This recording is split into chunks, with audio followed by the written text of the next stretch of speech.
زمین میلی نہیں ہوتی، زمن میلا نہیں ہوتا، محمد کے غلاموں کا کفن میلا نہیں ہوتا۔ دوستان محترم، پچھلی ویڈیو میں کیا جانے والا سوال کہ وہ کون سی عبادت ہے جس کو پیارے آقا صلی اللہ تعالی علیہ وسلم نے مومن کا تاج بتایا، اور صحیح جواب تھا آپشن بی یعنی نماز۔ اور صحیح جواب دینے والے لوگوں کے نام یہ رہے: عذران اشرفی، عبدالقادر، عمران اتاری، عریشہ خان، گلفشہ خان، جاوید وارسی، محمد ارحان، امیر بانو، محمد فرقان شازی، اشرفی شاداب قادری، عبداللہ، عرشی خان، محمد اویس، محمد پرویز، حافظ فیض اشرفی، عاقب خان، محمد ناظم، عریب خان۔ چلیے پروگرام شروع کرتے ہیں، اور یہ رہا آپ کا پہلا سوال۔ سب سے پہلے قالو بلا کس نے کہا تھا؟ اور آپ کے آپشن یہ رہے: اے حضرت آدم علیہ السلام نے، بی حضرت نوح علیہ السلام نے، سی حضرت ابراہیم علیہ السلام نے، یا ڈی حضرت محمد مصطفیٰ صلی اللہ تعالی علیہ وسلم نے۔ اور اب آپ کا وقت یہاں سے شروع ہوتا ہے،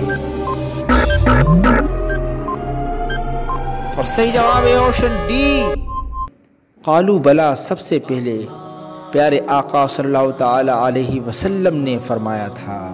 اور اس کا واقعہ یوں پیش آیا کہ جب اللہ تبارک و تعالی نے تمام روحوں کو اکٹھا کر کے یہ عہد لیا کہ الستو بربکم، کیا میں تمہارا رب نہیں ہوں، اس کے جواب میں ان کو جو کہنا تھا وہ سب سے پہلے نبی کریم صلی اللہ علیہ وسلم نے فرمایا قالو بلا، ہاں کیوں نہیں۔ تفسیر نعیم جلد نمبر 1 صفحہ نمبر 221، مدارج النبوہ جلد نمبر 1 صفحہ نمبر 122۔ اور یہ رہا آپ کا اگلا سوال۔ سب سے پہلے الحمدللہ کس نے کہا؟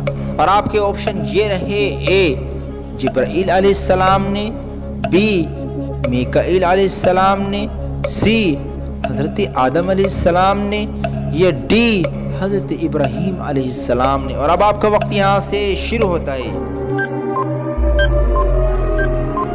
اور صحیح جواب ہے آپشن سی، وہ حضرت آدم علیہ السلام ہیں کہ جنہوں نے سب سے پہلے الحمدللہ کہا جب ان میں روح پھونکی گئی۔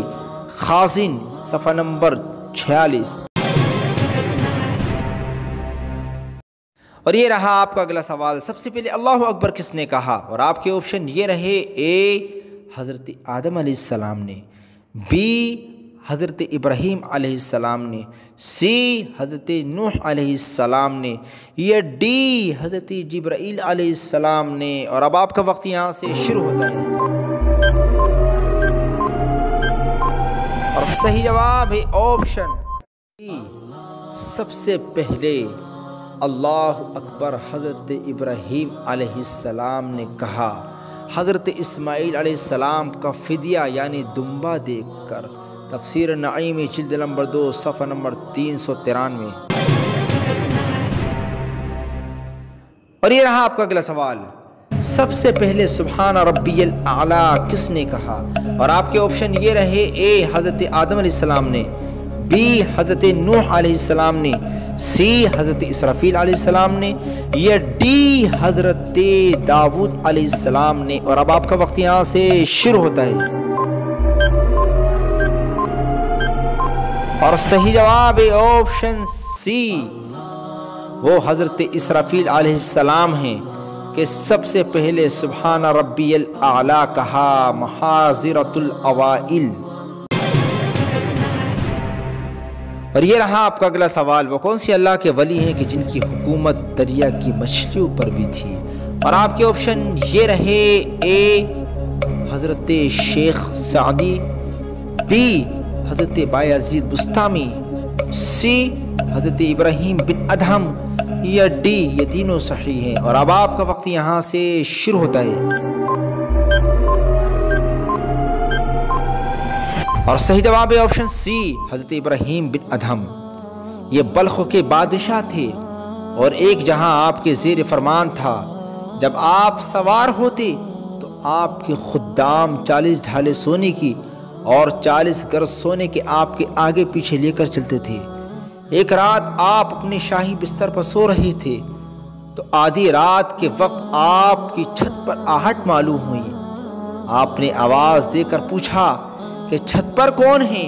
تو کسی نے جواب دیا کہ میرا اونٹ کھو گیا ہے، میں اپنا اونٹ تلاش کر رہا ہوں۔ آپ نے فرمایا اے نادان، اونٹ کا چھت پر کیا کام ہے؟ کیا کبھی اونٹ چھت پر بھی ملا ہے؟ کسی نے جواب دیا اے غافل، تو خدا کو شاہی لباس میں تلاش کرتا ہے، تخت پر ڈھونڈتا ہے، کیا چھت پر اونٹ ڈھونڈنے سے یہ بات زیادہ تعجب کی نہیں ہے کہ شاہی عیش و عشرت اور غفلت کے بستر پر خدا کو ڈھونڈا جائے؟ حضرت ابراہیم یہ غیبی آواز سن کر بڑے متاثر اور حیران ہوئے، اور صبح جب آپ تخت شاہی پر بیٹھے اور دربار عام ہو رہا تھا تو ایک اجنبی اور پرشوکت آدمی دربار میں داخل ہوا۔ اس پرشوکت شخص کا کچھ ایسا رعب و دبدبا تھا کہ اسے اندر داخل ہوتے ہوئے کوئی نہ روک سکا۔ یہ اجنبی جب دربار میں داخل ہوا تو کہنے لگا کہ یہ سرائے مجھے پسند نہیں۔ بادشاہ بولا کہ یہ سرائے کب ہے؟ یہ تو میرا محل ہے۔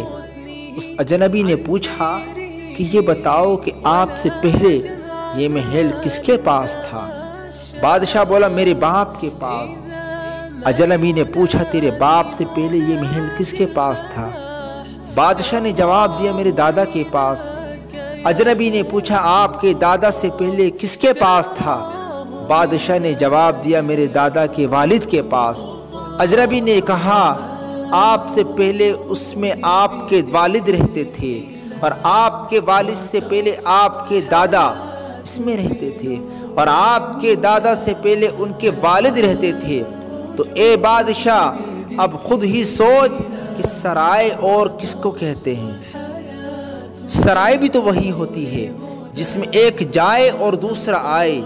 یہ کہہ کر وہ پرشوکت اجنبی باہر نکل گیا اور گم ہو گیا۔ حضرت ابراہیم تخت سے اترے اور اس اجنبی کے پیچھے دوڑے یہاں تک کہ اسے پا لیا اور اس سے دریافت کیا کہ آپ کون ہیں؟ تو اس نے جواب دیا کہ میں خضر ہوں۔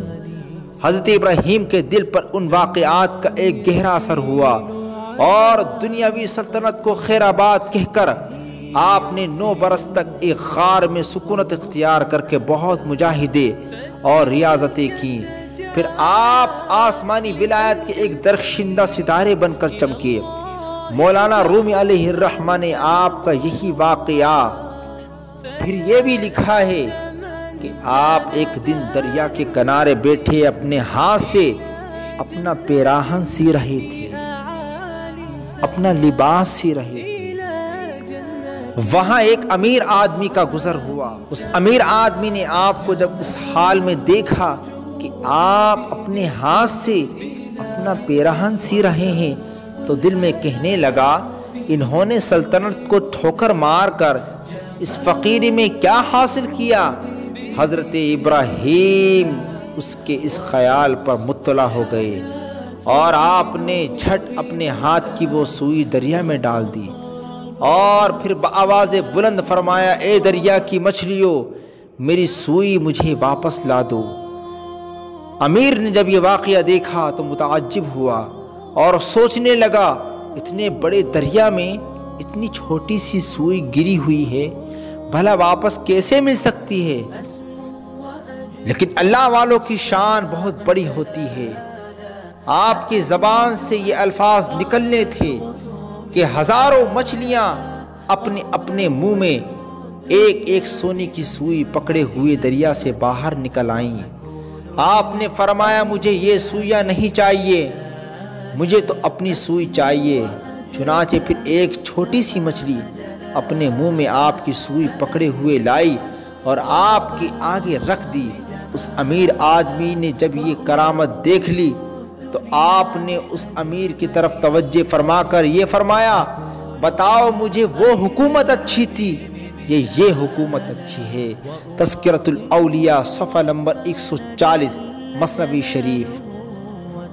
دوستان محترم، اس حکایت سے ہمیں کیا سبق ملتا ہے کہ عیش و عشرت اور غفلت کی زندگی اختیار کر کے پھر خدا کو پا لینے کا خیال خام ہوتا ہے۔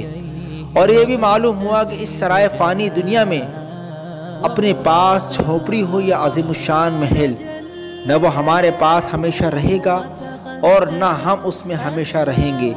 ہم مسافروں کی طرح اس میں چند روز رہ کر چلے جائیں گے، پھر اس میں کوئی دوسرا آ جائے گا، پھر وہ بھی اس میں چند روز رہے گا، پھر کوئی تیسرا آ جائے گا۔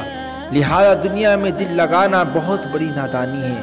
اور یہ بھی معلوم ہوا کہ اللہ والوں کے دل خیالات پر مطلع ہو جاتے ہیں، پھر ان کا حکم و تصرف دریاؤں اور دریا کی مخلوق پر بھی جاری ہوتا ہے۔ پھر جس کا حکم اس کی اپنی بیوی پر بھی نہ چلتا ہو، وہ اگر ان اللہ والوں کے اختیار و تصرف پر اعتراض کرے تو اس کی کس قدر نادانی ہے۔ اور یہ رہا آپ کا اگلا سوال، سب سے پہلے سبحان اللہ کس نے کہا؟ اور آپ کے آپشن یہ رہے: اے حضرت آدم علیہ السلام نے، بی حضرت ابراہیم علیہ السلام نے، سی حضرت محمد مصطفیٰ صلی اللہ علیہ وسلم نے، یا ڈی حضرت جبرائیل علیہ السلام نے۔ اور اب آپ کا وقت یہاں سے شروع ہوتا ہے۔ اور صحیح جواب ہے آپشن ڈی، وہ حضرت جبرائیل علیہ السلام ہیں جنہوں نے سب سے پہلے سبحان اللہ کہا۔ عرش کی عظمت کو دیکھ کر تفسیر نعیم جلد نمبر 2 صفحہ نمبر 393۔ اور یہ رہا آپ کا آخری سوال، وہ کون سا فرشتہ ہے جو قبر میں مردے سے سوال و جواب کرتا ہے؟ اور آپ کے آپشن یہ رہے: اے حضرت جبرائیل، بی حضرت عزرائیل، سی حضرت منکر نکیر، یا ڈی حضرت اسرافیل۔ دوستو اس کا جواب آپ کو کمنٹ باکس میں جا کر کے دینا ہے۔ جو صحیح جواب دیں گے اگلی ویڈیو میں لوگوں کے نام بولے جائیں گے۔ تب تک کے لیے آپ اپنا خیال رکھیے گا۔ اللہ حافظ، فی امان اللہ۔